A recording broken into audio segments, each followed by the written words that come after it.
find a car, too. You just told everybody. Good.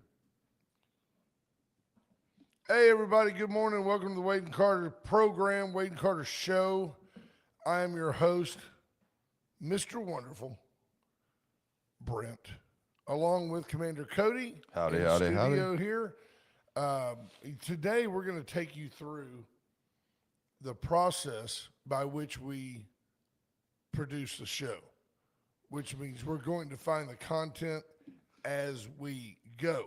But as Lord. we do every day, the Wade and Carter weather is brought to you by the great folks at AT Deerland Feed. Get by today. I got it this morning, Cody, and went out back, and I get the things that I need for my chickens. Happy chickens, lots of eggs. And we get lots of eggs. I mean, lots. Lots? Lots. But you Oodles. have a lot of chickens, right? I have 11 chickens, and most days I get 11 eggs. That's interesting. We're way above the industry standard on egg production, but I'm convinced it's because they get scratch and feed and all that from Deerland Feed. They're happy chickens. Happy chickens lay lots of eggs. 79 degrees under mostly clear skies in Victoria, Texas, heading to a high today of 97. It did reach 100 yesterday, as promised. But I got up at 5:30 this morning, a little before, and let the dog out. So when they asked the question, who let the dog out? It was You, me, literally. Me. And the chickens were already talking, and they talk a lot. When they lay eggs, they're very proud of themselves, and they'll be in the coop. They're all making all kinds of noise while they're laying eggs. How long would you think, you may know this answer, how long would you think you can keep a freshly laid egg, like just on the counter in your home?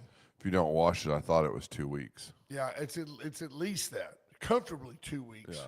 Yeah. But if you wash it, then no. It's got to go in the fridge right away. It has to go in the fridge. Now, if you just take that unwashed egg and put it in the fridge, you can keep it for several months. Really? I did not know that. Without going bad. God takes care of the egg. He gives it an impermeable to bacteria, to everything, an impermeable coating. That Do you think you could sleep on them at night and then maybe have more chickens? No, only if they were fertilized. I don't have a rooster. Oh. See, okay. that's the key. Well, that's good then. And some people used to think that you needed a rooster around for the chicken to Keep produce eggs. Keep the ladies in line, right? That's not right, though. They don't, and the roosters they're mean. Bobby Leicester, Scott Tomko, and Ricky Champagne King, the first ones on the podium. Can we do the Atzenhofer used car of the week? We sure can. This is something that would come up in pre-show preparation. That's right. I would ask you, and you would say, go find it. Sure, And find that's one. what we're doing. So we've got a 2021 Ford Bronco Sport Big Bin Edition. It's black with black interior, 38,102 miles for $20,000. Really, that's a smaller Bronco, but it's the hard top Bronco. Very nice. Yeah, it's a nice one. It looks good. 38,000 miles is nothing. Yeah, and so 3 years, 4, 5 years old. It'd be good if I could count. It's not your fault. $20,000 isn't too bad. No, it's great for. I always think in terms of on those really reasonably priced vehicles. I always think of a kid going back to school. Right. And it would be a great college car, absolutely. right? Like you can put all it's your cool, stuff it's in sporty, it. it's got some room. We've got a whole generation of people now that have never known anything but an SUV. My daughter Katie and her husband have 2 children, and they drive a Kia. I don't know, is it a Telluride? Sorrento or something? It's a minivan essentially, but it looks like an SUV. Right. But it has the door that automatically deploys, and it's very nice. They did a lot of research before they bought it. I wouldn't even know where to begin to research a Kia. I would just go to Atzenhofer. There's Andrew Alvarez, Greg Garcia, Mark Kurtz. Hello, sir. I'm assuming you're back in Texas. I don't know that. There's Linda Christ. Mark Zapata. Mark, I think I got a message from you the other day. I haven't responded. I don't know. We were talking about doing a 10-year anniversary party. And you know what? I'm being honest. It just got overwhelming. It just did. There's John Anderson, Tammy Williams, Diana Hawes. Good morning, ma'am. Tammy Keeling, friend. Scott Snow, Jordan Glass, Scott Tomko, Bruce Woods. Well, hold on. Let's go back to that for a second. Was it overwhelming in the sense that you just need us to plan it for you?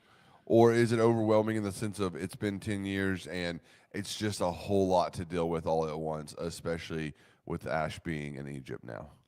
Well, that's part. It's hard for me to do it with my day job, Sure. and just being realistic. It's about when it's all said and done. It's about $2,000 to have Club Westerner. Sure. I think the first time we did it, it was $800. Gotcha. But Trump, of course, made Club Westerner more expensive. So it's $2,000 to do Club Westerner. It's our plan was to have the Scott Taylor Band reunite, and they are willing to do so. But that's probably $1,500, and that's kind of a friends and family rate. Yeah, I'd say that's a good price. And then they need a true sound man with a complete sound system, and that's a really good one.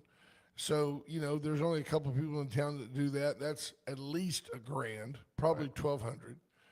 And it just got to be a $5,000 party that I don't feel right charging people to come to our birthday party, and not to mention, if we're being honest, those of you that are watching, you'd probably pay $50 to be there. Yeah, I'll bring my wife. We'll give you $50. And that's fine, but I still need 100 of those people just to pay the cost. The cost, right? And I don't want to. We never made. You weren't trying to make money. No, we right? never made $1 off of it. And I'll be honest. I haven't reached out to people and said, "Are you willing to?" I haven't gone to Tommy Taylor, who does so much donation through Atzenhofer. But I haven't gone and said, "Hey, man, you want to kick in an extra $1,000?" Because I've got to do that to 5 people, right, just to break even. And so really the truth is, and Dawn, without joking, this is the kind of wife I have. Without joking, Dawn said, "Well, why don't we just have a party at the house and just tell people to come by?" And we could. I mean, we could have 50 people there without it being a problem. But I'm like, really? I mean, what do you want to do there? What are we going to do? So I don't know. It's up in the air. I know there's only a couple of days that are available where Ash can be here because of his day job. And I wouldn't do it without him being here. Yeah, he should probably be around. He's got to be here. It can't be the and Carter show, can't do it. So that's one thought.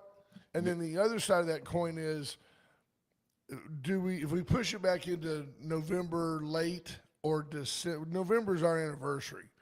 If we push it back into December, then we're competing to a degree with Christmas parties, and I don't want to do that. I agree. That's too late at that point. It's too late.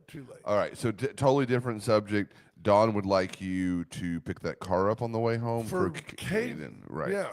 Yep. So just go ahead. She said don't come home without it, so that's between y'all. I don't know. Absolutely. Now, you see what she says right there? Look, she says we could have Veracruz cater the 10-year anniversary party. I'll tell you what Veracruz does a great, great job of, and we've used it many times, really many times, is they will create a taco bar for you.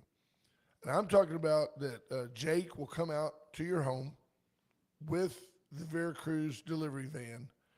He has the little cart. He'll roll it into your house. The ground meat, the refried beans, the rice, the huge bag of chips, the quart of salsa, a quart of queso, guacamole, lettuce, tomatoes. It's all there. And then they bring in warm, crisp taco shells. And when they take the lid off, it's just everything's hot. It's ready to go. People make their own tacos, which, by the way, is actually a fun party. Their parking lot's almost big enough for a party. Well, we could do that. Yeah, that's cut off a little bit right there. They would love that. They would. They could just serve it right out of the back of the building. Back of the restaurant. So they got enough RVs back there, too, that we could probably have bathrooms. Let's see what I got here. Oh, well, that's good news. Tell you what, in the world of show prep, That really helps. AJ Louderback is on his way here. Oh, thank God. We So didn't all have we to have to do is guess just this for an hour. Turn on his microphone and just watch. Tammy Williams says, what if you did a fundraiser, cover your cost, and then give to a Brother Gary scholarship? Now, that's a great idea, Tammy. Would she give to it? Yeah, yeah. That's the first question. She would. Tammy would be there. Okay. Yeah. Yeah. Scott Dumko says, yeah, have it at your house, and then 200 people show up. And Dawn says that I'd be happy. I would be happy. Bruce says, now, that he is likes Dawn Richard talking Dix. about the car, the Veracruz, or the party? No, she's saying that if 200 people showed up at the house, I'd be happy. Oh, I got you. Okay. So one thing, let's go through. I'm going to go through a couple of news sources. We do this every morning. This is the Epic Times Morning Brief. States are racing to reduce faulty payments to food stamp recipients in a bid to avoid penalties included in the signature budget bill passed by Republicans last year. I would rather say passed by Congress last year, but it was passed by Republicans. The gist of the matter is, if you don't reduce the fraud in the SNAP program in your state, you're going to be on the hook for some of those payments. And like, for example, there are only 9 states. I saw this earlier because I actually do prep. There are only 9 states. There's 5 million recipients. No. Enrollment in the program has dropped by more than 5 million as a result of stricter rules. Here you go. Just 9 states fell below the 6% error threshold in the 2025 fiscal year. They are Idaho, Iowa, Kentucky, Nebraska, South Dakota, Utah, Vermont, Wisconsin, and Wyoming. I'll tell you this. Tell me. Now, understanding that there are more white Americans on government assistance than any other race, just by the sheer number of white folks in America. But Idaho, Iowa, Kentucky, Nebraska, South Dakota, Utah, Vermont, and Wisconsin, these are white people states. That's true. And Wyoming, white people states. So they are in line. There's not as much fraud in those states. The way it's set up now, the big 4, California, New York, and Florida, are each looking at more than $1 billion in SNAP costs that they have to pick up if they failed to reduce their rates of erroneous payments. The great state of Texas is on the hook for $750 million. So it behooves the states to police themselves and get rid of the fraud. President Donald Trump signed an executive order yesterday to officially rename Lake Ontario as Lake America, effective immediately. There's a part of me, I agree with Cody. Cody just went, yes, it's fun and games. I get it. But, I was out yesterday and I overheard at a table some gentlemen talking, and one of them said, well, think about it. We have 80% of that lake is in our country, and which I don't even know if that's right, but it says, and we protect it and yada yada yada, but the Canadians get to name it. I don't know. They're always going to call it Lake Ontario. I don't know why the president takes such delight in rattling people's cages, but he does enjoy that, and they do get their cages rattled. So that's worth saying. President Donald Trump said during a press conference in the Oval Office yesterday that Russian President Vladimir Putin would not expand the war in Ukraine by attacking NATO countries. We reported yesterday Hey, Ash, hang on a minute. You reported yesterday. So turn your radio down and be a part of the program. Sure. Said Wade, we reported yesterday that the president had sent the CIA director, Ratcliffe, to discuss with Russian leadership the idea that, look, don't test our resolve. Right. Remember, we said that yesterday. Yes, sir. And so the president now saying that apparently he received assurance from Vlad Putin that he would not be attacking NATO countries. This is in response to the idea that about a month ago, some drones that were clearly Russian fell into Poland, who is a part of our pact. So there you have it. How are you, Mr. Wade? Good. I just thought I'd give you a little history lesson on Lake Ontario. Oh Lord, It was here it not comes. named by Canadians. It was named by the natives that were in that area long before the US or Canada were even countries. Okay, so good. So it makes perfect sense to rename it Lake America, right? I mean, what is that? Why would we do that? I don't know, but it would make perfect sense to leave it where it is because it's part of American history as much as it's part of Canadian history.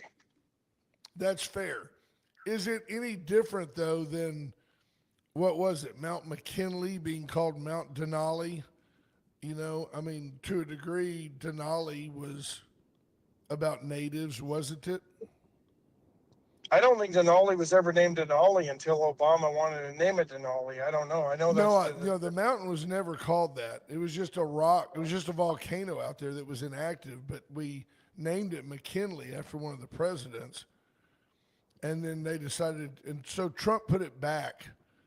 But I do want, I've now ascertained that the idea of calling it the Gulf of America has a lot to do with the sovereignty of our waterways. And it wasn't so much just bravado. It was, hey, you're in international waters in the Gulf of America. You have to be respectful of our border, if you will. Yeah, I think that one had more to do with the drug running and everything else that was going on there Right. than Gives you a reason to, isn't it funny, Ash? You don't hear much about those drug boats coming to our country anymore. That's interesting to me. I wonder, is it a coincidence that they just stopped? Or do you think they got tired of getting blown up? I think they got tired of getting blown up. Yeah. Actually, I think they're moving more to the Pacific Ocean now. There's been a few over that way, but because California's soft on crime. I'm trying to figure out. Jennifer Rayburn says, I don't support a name change. I like a mnemonic tool. It's over my pay grade. I don't HAOMES, Homes, and HAMES. I don't know what we're doing there, but yeah. Like Linda Chris says, she likes it, but it'll only last the remainder of his term. That's true. Probably. Anyway, that was all. Just thought I'd give you a little history lesson on Lake Ontario. Monty Howard says he thinks DJT's just poking Carney in the eye, and he'll rescind it when we finally get a deal. Do you feel, Ash, that I get it that Canada says that they're trying to diversify and not rely so totally almost on trade with the United States? I respect that. I think that's probably good business on their part. It doesn't mean any disrespect to the U.S., in my opinion. It just means, hey, look, we've got all our eggs in your basket, and your loony president is talking about, tariffing everything that we do 100%. I just wonder,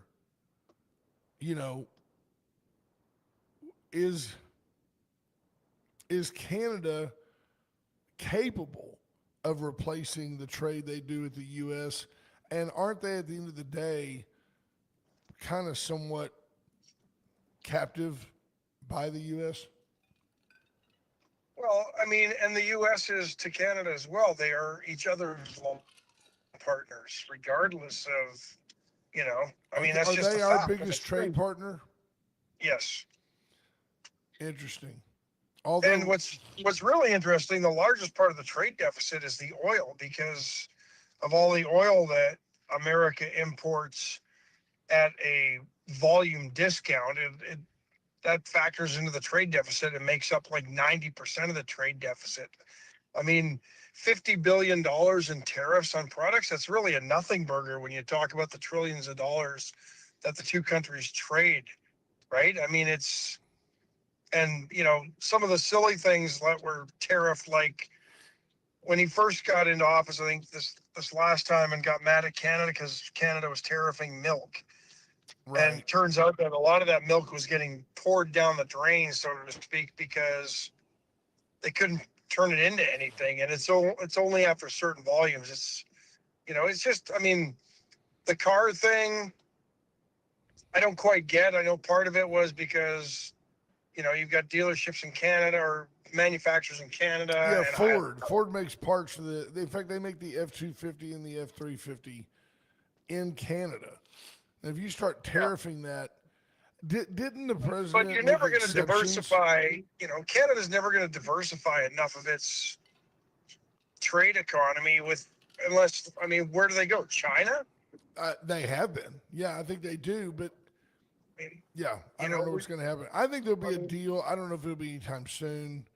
I think that the lack of a deal hurts Canada more than it hurts the U.S. I think that the tariffs will put pressure on Canada because they need to have the United States consumer. So I don't know what happens there. Yeah, I don't either. I don't It's either. just, I don't know. but I don't know. Patrick I John mean, but Welder. aren't some of these, he also negotiated the USA, Canada, Mexico free trade agreement that replaced NAFTA his last term. And so, I mean, if he's talking tariffs, is he admitting that deal wasn't as good as he claimed it was? Yeah, I think at this moment he's just bickering with Canada. And I don't know what the bigger picture is. Like we talked about, at the time, everybody thought that he was being arrogant when he called it the Gulf of America. Looking back, it gave him the latitude to do what he wanted to do, which was blow up drug boats. Have you seen this video circulating where Bill Maher is one of the first people that did it, where he has a leftist idiot on his program and he reads to them the fact that the president was able to bomb Iran because of he thought that the imminent national interest of the United States was imminent and that he had to do something, blah blah blah. And the guy goes, "Yeah, that's an idiotic thing for him to say. That's just dumb. He's an idiot. He shouldn't have done that without Congress's approval." And Bill Maher goes on and says, "By the way, that quote is from Barack Obama, who bombed Iran like 25,000 times." So that's a very interesting thing. When other presidents do, Tom Homan does the job that he's doing, he's given the Medal of Freedom, and when he does it for Trump, he's a fascist. It's all about political perception. The left is all about their feelings and emotions, and as a result, nothing, as we've correctly pointed out, if Donald Trump cured cancer, people would say, "What took him so long? He's a buffoon." So Well, it goes back to, for me, it's as simple as Donald Trump chose the Republican Party over the Democrat Party to run when nobody really knew which party he was aligned with because he was giving money to both back in the day. And when he ran for the Republican nomination, that cemented the Trump derangement syndrome on the left because don't forget the left and Hollywood loved him. And who makes up Hollywood? Yeah. The left. The left. When he was doing The Apprentice and all the stuff he was doing, they loved him. Absolutely. They absolutely loved him when he was giving them money. But when Donald Trump decided that he was a Republican to run for president, the left then hated him. If he would have ran as a Democrat against Hillary, it would have been a bloodbath, but they would have loved him. Absolutely. Absolutely. So, yeah, it's very interesting. And let's see. Jennifer Rayburn says she heard a report that in manufacturing vehicles, the parts and materials pass back and forth like 8 times. There's the great one. Ash, hang up and listen. Yep. The sheriff just walked in. All right. We'll Just talk to wanted to you give you a tomorrow. history lesson on Lake Ontario. Thank See ya. you a bunch. I'm going to give him a screen so he can walk by freely. And there you have it, folks. Vera Cruz Restaurant inviting you in on a Friday. Vera Cruz, the best Tex-Mex in town. Today is Chicken Fried Friday. Get in there and have a great meal. Tomorrow they will not be open. I'm reading all these comments. Bill Maher is now calling out more and more of the radical left. Greg Garcia says Bill Maher is becoming more conservative by the minute. He's finally seeing just how far off their rockers they are. So, yeah. And Linda Chris says that I'm absolutely right about Trump, and I appreciate that. Allen's Record Service, 578-6300. Allen is your go-to tow-to. They can help you get from here to there, from anywhere. If they're in Refugio, Gonzales, Goliad, they're all over the place. They have vehicles staged and ready for you. Went services for all your electrical needs, new ballast, new lighting, new plugs, a new building. Whatever you need, call Went for turnkey generator service. And Paravita Wellness inviting you to come in this weekend to the Vita Cafe. Sunday brunch is very, very popular at the Vita Cafe. So we're joined with no further ado by the great one himself, our own House District 30 State Representative, Sheriff A.J. Louderback. Good morning, sir. How are you? I'm doing well, doing well. Good to hear Ash this morning. Yes, sir. He's on the road. He's having an annual doctor follow-up. Sure. And then his football team plays at Incarnate Word this weekend, so he's in town to go to San Antonio. That's it. I call him the quarter Oklahoma kid now. There you go. That's what he is. He's practically a Native American now. Yeah. Yeah. How are you? And can you dispel the rumor that when you guys aren't in session, you don't work? I think the interim time, as far as I'm concerned, is the time to prepare for the session. Listen very intently to your constituents and craft legislation that will help them and the state of Texas. Absolutely. I went yesterday to the VEDC meeting. It was over at the new, what do they call it, Justice Center, the new, I call it the police station, but it's a lot more than that. Yeah. And got fire and courts, and it's of course, Elaine Moya was there, but and David Brager and JT Turner was there, and Clay Fetters. all the professionals. He spoke, and you know what? That's a key word. Clay Fetters is very impressive to me. He is a true law enforcement professional. And we talked about that they've had vacancies, but they've got 12 young cadets that are about to be through their training. And he's very optimistic. Said it'll be the first time that they've been a full force in years. So I think so. I think it appears around the state, in all of the states, as we've had a systemic loss of veteran police officers for various reasons, the better part of the last 20 years. So 15 years for sure. We've it all started with a lot of the DA situations that were in our blue states and in our blue areas here in Texas, and that's where going after police officers, indicting them, and so forth, right, kind of started the loss, and a little unattractive to be a police officer. Well, I think, and we've talked about this offline, but I think something you've always promoted is the profession of being a licensed peace officer, the pride that goes along with the badge and the responsibility that goes along with the badge. Got to protect it. As you continue to protect the badge through legislation and just your presence, you make the profession more attractive. If police are portrayed as bumbling knuckleheads, then the next thing you know, nobody wants to be a cop, Well, the law enforcement profession has to remain accountable in so many ways. I mean, we've got in every profession we've got bad decisions and bad people making them. And so, as we worked very diligently here the last three sessions on, with Texas Commission on Law Enforcement to uh, get wandering officers out, get them out of the profession, move them into some place where they can be more successful, and we've tried to get rid of the trash and clean up where we can very quickly. And I think the accountability of that, I think the public notices, and I think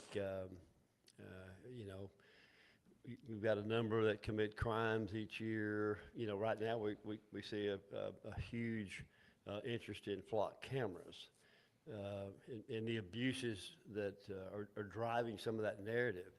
And I fully believe that the abuse of the camera use for nefarious purposes, that's a prosecutable crime. So Should be. It's interesting to me that people are like, well, how am I going to do anything wrong if they've got a camera on me all the time?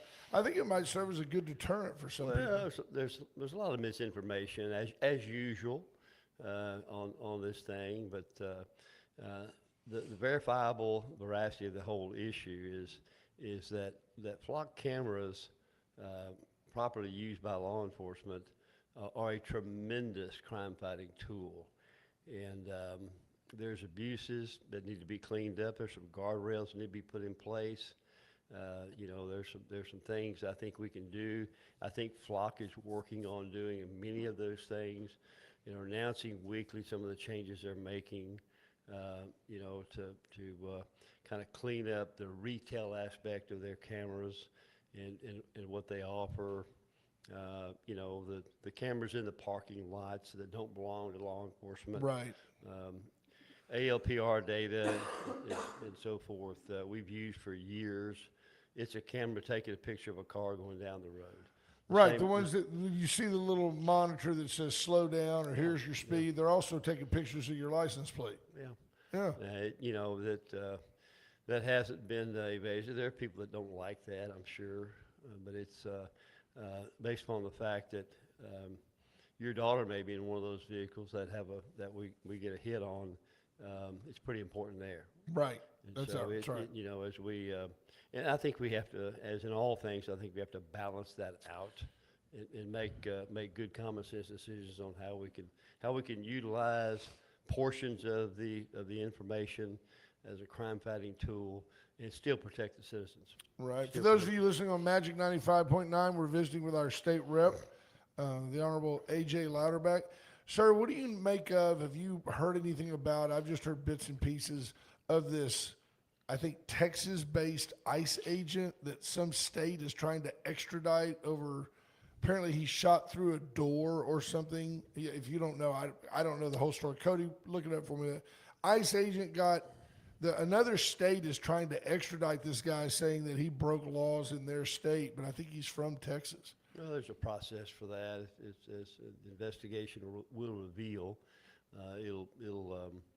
I'm sure that'll get worked out at some point in time. But obviously, ICE agents, as a federal law enforcement agency, are going to be held accountable for their conduct. And so, I'm not that concerned over that. But, What do you? There's a lot of hubbub. There was some conversation yesterday at the VEDC. Our mayor, Dwayne Crocker, was there. Two things I'd never seen him before. He was without a tie, and he was wearing a plaid sport coat. I'm used to seeing him in a blue suit. He always looks ready for his funeral. You ever notice that? Yep. Yeah. But Professionally dressed. He looks so natural. Yeah, but a lot of hubbub about these huge electric towers that are apparently going to invade our space. What's your take on that, and what can we do? Well, I think all of this, this is known as the 765 lines. These lines are extremely powerful, designed to generate enough electricity to propel the state into the next 10 years. So this is the growth of Texas, the growth of the data center / AI centers are huge. And and I've got a problem with the 765 lines because they're a huge land grab. Right.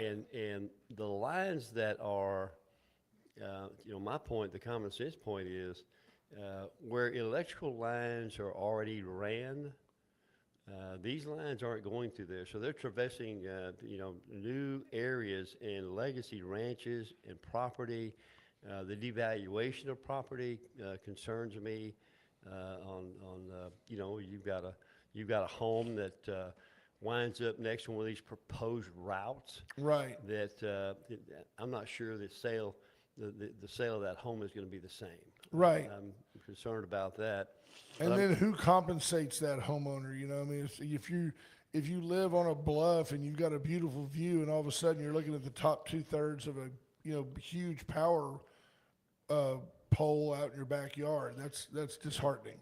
Everyone understands that Texas is experiencing growth, and we need additional power. We do have a little surplus of power here right now with ERCOT, but that will disappear with the growth in the state.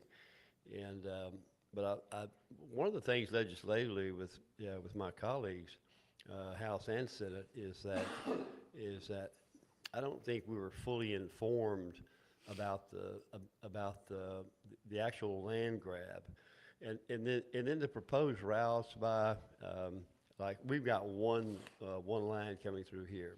It goes through Goliad County and Victoria County. Going doesn't it? to Houston, and so it's the 5 proposed routes by Centerpoint and AEP. They're cutting new ground, and they're going into areas where these 180-foot tall towers with easements 200 feet. which are 200 feet. That's are 60 going plus through. yards. Think about that. It's a huge, wide easement. And everyone wants power. Everyone understands, and when you walked in this morning, you hit those switches. Yes, sir. For power to come on, and when you get home from work today, power is essential. It's a fundamental part of humanity now. So, I think we've got to go back to the drawing board. That's I signed the letter saying, hey, let's put a pause on this. Let's go back and revisit these. Let's look at other options that we've got here before we just go and rip up a lot of land. Yes, sir. Bruce Woods asked a question. He says, he picked up on the comment, crafting new legislation. He says, is there a committee in the House that does nothing but remove old legislation that's no longer relevant today? Is there a group that cleans up the books, if you will? Well, you can, but there is no committee. There is no committee that is designed just to do that. But the legal law of the land essentially is that newer legislation passes and surpasses the older legislation, and so we've got a number of contradictions. We've got a number of issues, and they just remain on the books. I think it'd be good to clean some of those things up. For the penal code, for example, I think needs to be correct, and I think there's some areas in there that are outdated and old and really not applicable today, that are just contradictory. Jennifer Rayburn asked, is there any truth to the rumor that the power lines are intended to export energy to outside interest in other states? They're not actually power lines that are going to drop off juice in Victoria County. I don't know. They will support the grid. In the grid, we own our own power here. Mm-hmm. So, we're a fairly unique state. The Canadian issue with electricity being in another country that's got a little tiff with the U.S. now. Y'all were talking about it earlier.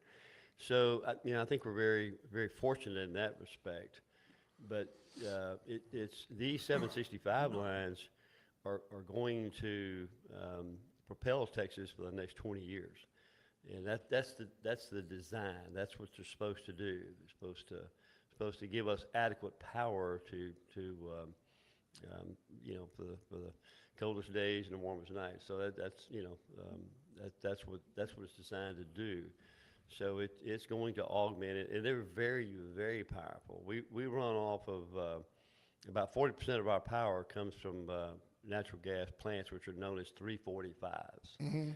And so these 765 lines are an advancement of that, and one 765 line is the equivalent of three 345s. So, I didn't know that. yeah, so they are extremely powerful and extremely hot. Lots of heat. That's why they have to be tall. Yeah, yeah. They have electromagnetic fields around them, so there's a number of precautions you have to take. And I don't know that you want your cattle and any humans around that. So it's. Is there that you always hear that there's a chance that something moves through there and like essentially static electricity zaps the cow. Well, I'm not sure. I just know I don't want to stand around them all day. Right. It's fair. I think that's the driving concern. That's part of the concern. The biggest concern that I'm hearing in the district here is the legacy ranches and the devaluation.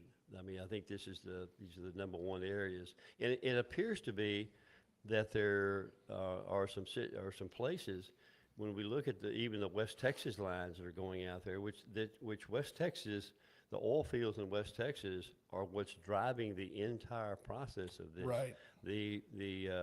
Over 5 years ago, when this process was started, there were it's because additional power is needed out in West Texas, and so so this is a culmination of a long time ago where it started. And then when this power gets out there, will it also be used to house and boost up the data centers that everybody's talking about? Sure. I mean, data centers appear to be coming. I was through Castroville here a number of weeks ago, and there's 3 data centers being built there. I think you've got a national security issue going on here that we've been exploring here legislatively, right, which is very pronounced. I mean, we're in a battle with primarily China on our defense mechanisms, our defense systems that we have today are heavily dependent on AI. Right. And so, if you've got a phone, if you're a Texan and you got a phone, then you're working because of a data center somewhere that's been in existence, for the past 30 years. Yeah, people need to understand that the cloud, if you will, is really a data center. Absolutely. Somewhere on the ground. There's Absolutely. a data center that houses your old pictures. And all that. I've always said that there's counties that look, let's have some common sense about this. There are counties that want them, and there's some counties that don't. You have both in your district, I know for a fact. Yeah, and so we've got. I think the misinformation that was brought about by part of that by China is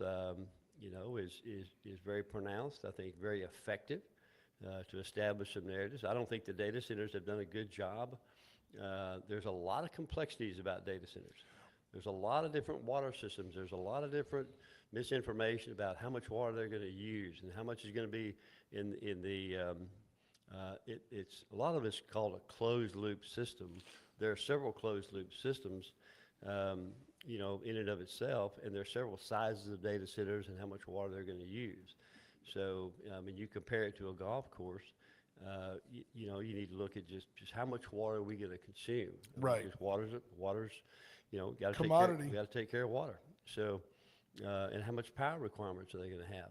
And so, I was at a hearing. I've been in Austin. Had 3 days this week, and was at an event yesterday in Austin on data centers and the different things that are affecting the state.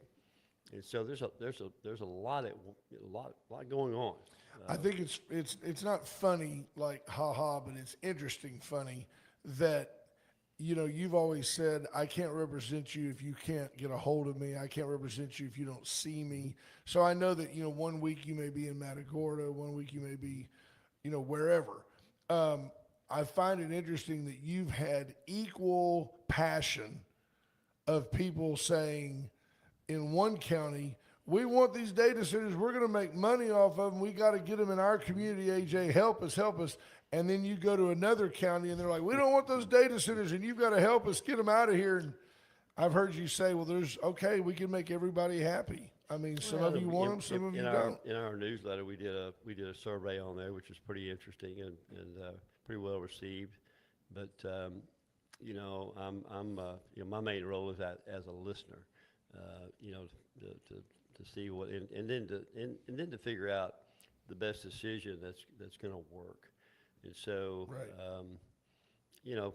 data centers are going to continue to be they're going to be in the conversation. They're in the power conversation. They're in the 765 lines. All this kind of has converged on Texas, and the growth of Texas. I think really what we're seeing is the management of the growth of Texas. And I think we've got to be smart. I think we've got to be efficient. I think we've got to take care of our constituents, take care of our property here, take care of our landowners, and craft some good options for to provide power to the state. I think everyone wants power, so it's everybody's going to have that. So I think there's a way to do it. I think there's a path forward. We reported earlier that the federal SNAP program was about to put a burden on certain states that were basically, if you don't get your fraud in line, we're going to let you guys pay some of the penalties. Yeah. They were saying the state of Texas would be on the hook for up to $750 million. Does that affect you guys? Is that Well, a state legislature You issue? know, that's going to be it's an issue. We've done a good job managing our fraud here. The biggest problem that you look at is the amount of people committing this fraud, and the law enforcement, the investigative tool to try to go and combat this is enormous.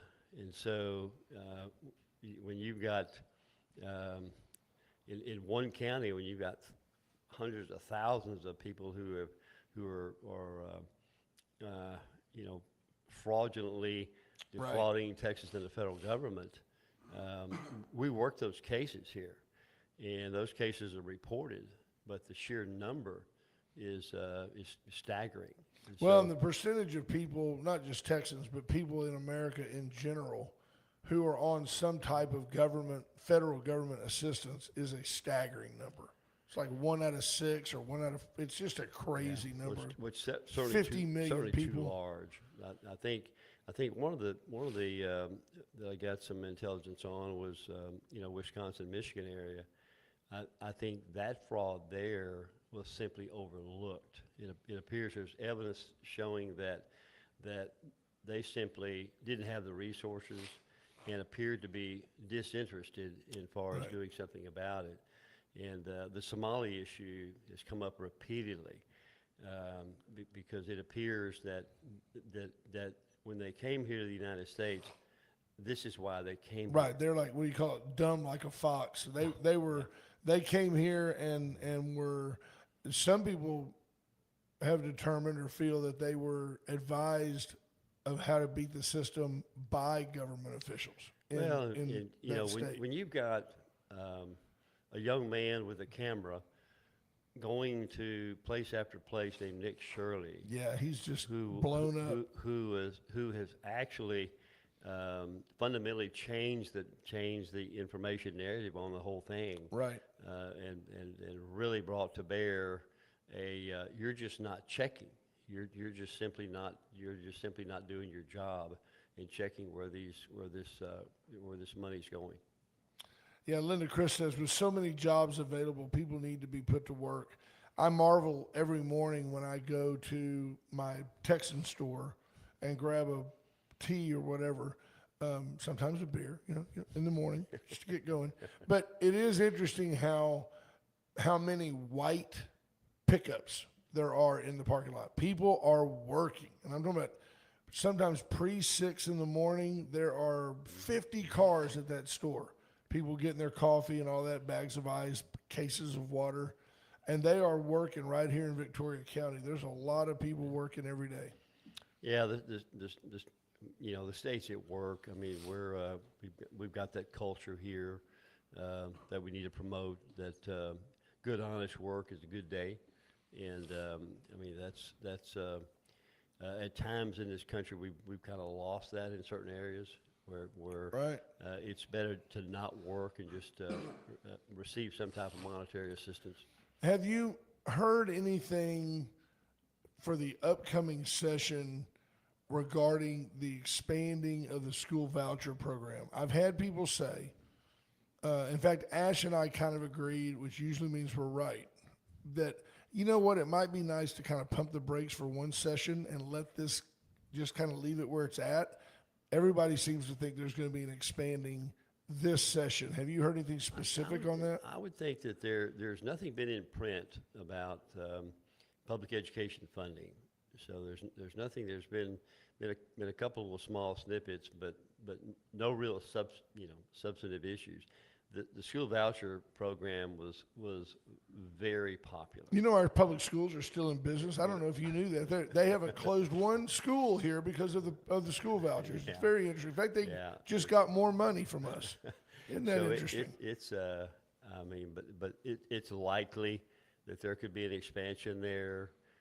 It wouldn't surprise me to see that they expand the program to accommodate the applications there for that. Again, I believe the one thing I did hear is that the prioritization of voucher money for special ed and low-income kids takes all the dollars. That's right. Yeah, I think that's true. And it's very interesting to me. That's by design.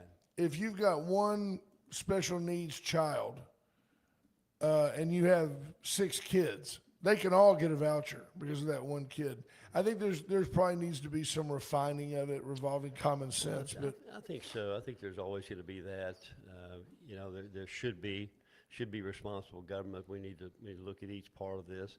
Yesterday's hearing, I'm on the Governmental Oversight Select Committee, and we spent a 12-hour day examining.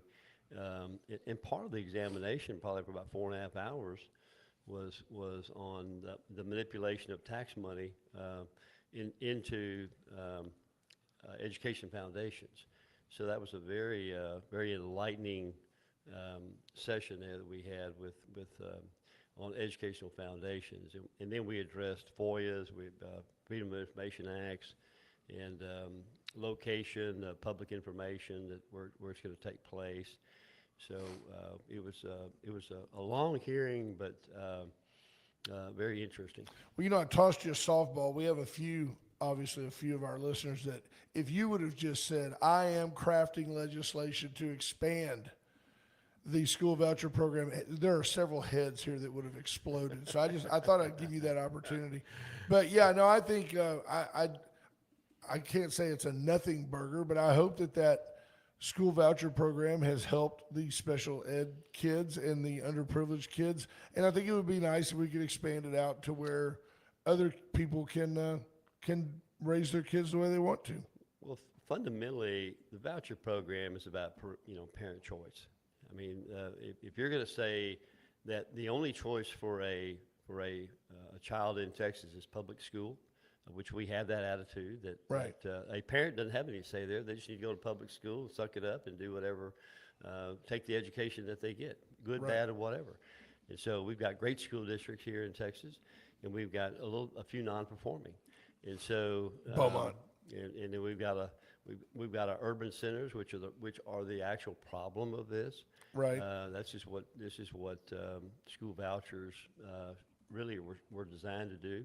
They weren't designed for rural schools, and there may be some rural school movement, but every year there's rural school movement. Right. Parents change jobs. Parents do this. I mean, make decisions here.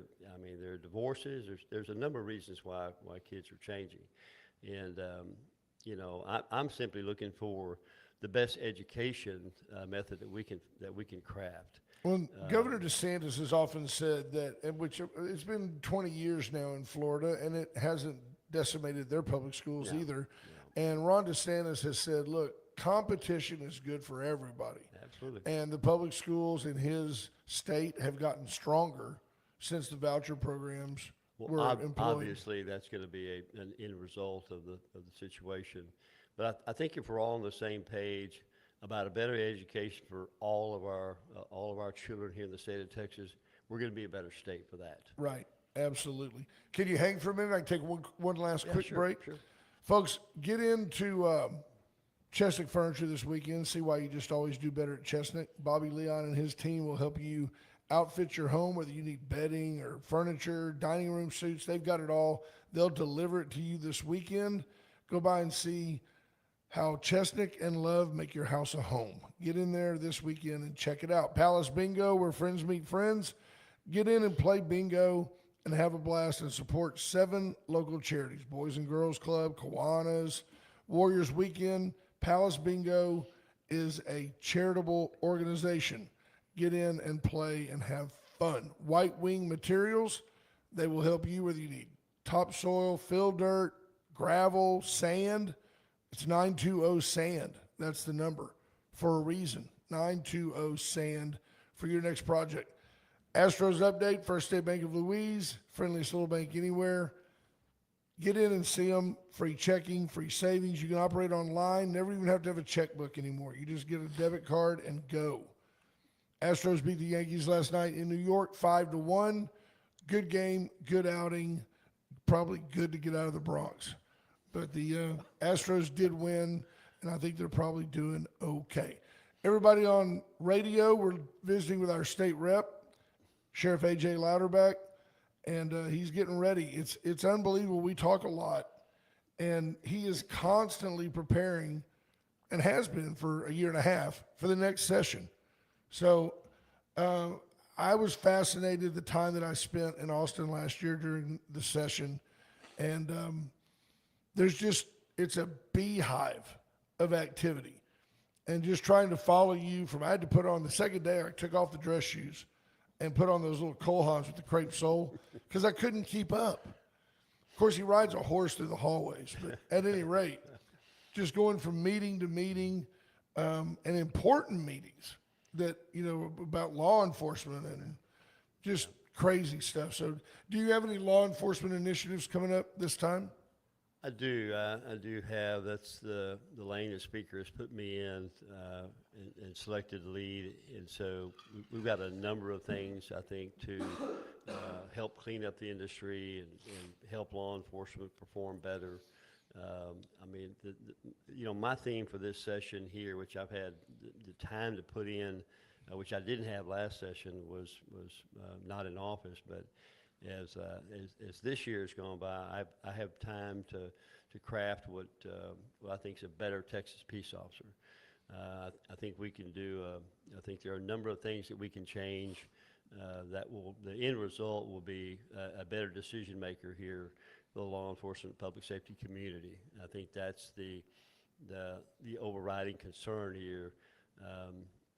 Is we make those changes for the industry, for the profession, that can protect the badge and protect the individual, performing these law enforcement duties. Chief Deputy Will Franklin says that you're the hardest working man in Austin.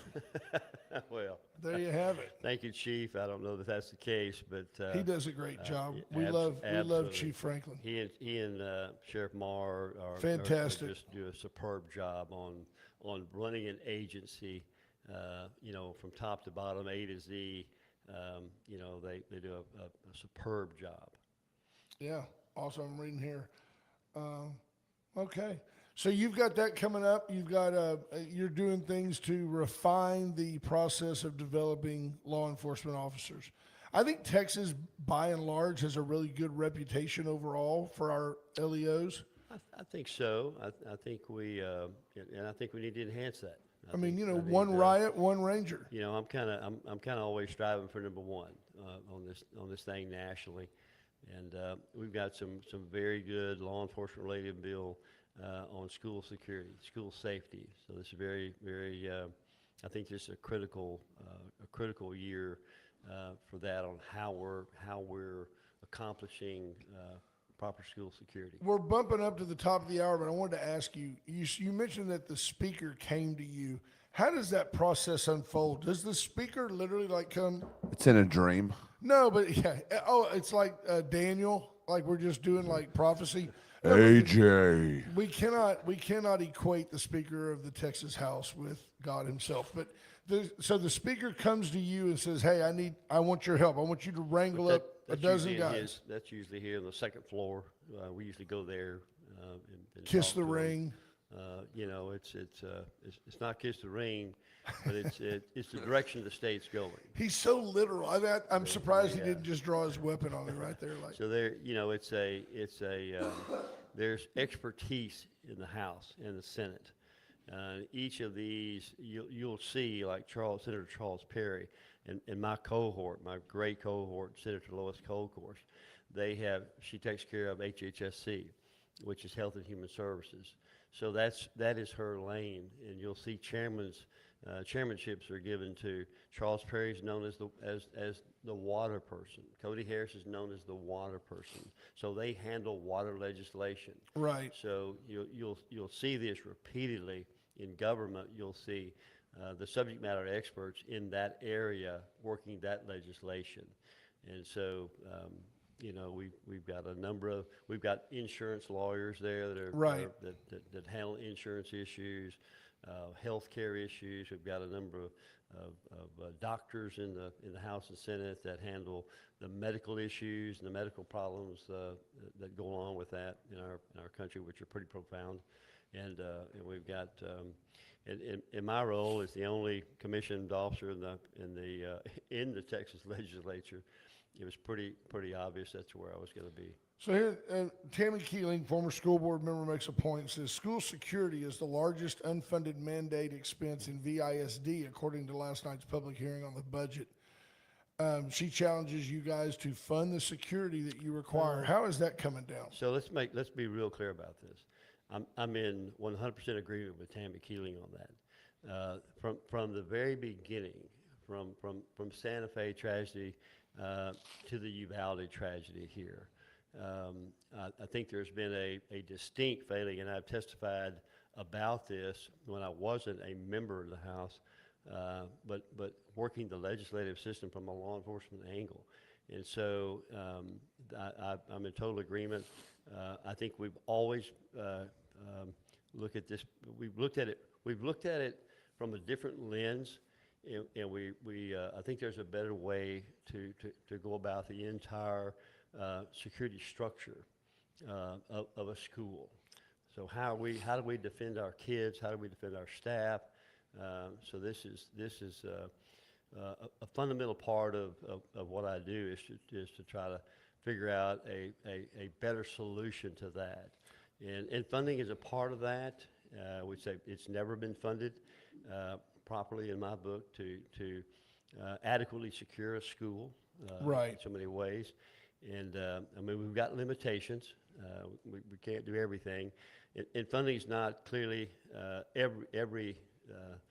it's not the solution for every problem, but it's certainly how you design it and how you implement it to be an efficient, safe environment for our children. Right. Well, you know, and it'll be a subject for another show as we get closer to the session, but it all ties back into you creating a better law enforcement officer, It a does. better It pathway to law enforcement, and the idea that our schools, like we've talked about numerous times here, we don't have a crime problem in our schools. We have a defender issue in our schools. We Absolutely. need defenders in our schools. So that's, we are at the top of the hour. It's always a enjoy it. pleasure and a Thank you very privilege. I much. want to, much as you mentioned our great Senator Lois Colcourse, we had her on last week. She was so gracious to come on, as are you so often. And you both just very quietly go about your business, and you're making a huge impact and bringing a great, Thank you very much. great reputation to our community. So, folks, thanks a bunch for a great week. Ash, safe travels to your doctor. Cody, thanks for being here. I appreciate you clearly battling through COVID or whatever you have over there today. And we hope you guys have a great weekend. Cheers, everybody. Have a good one. Bye-bye.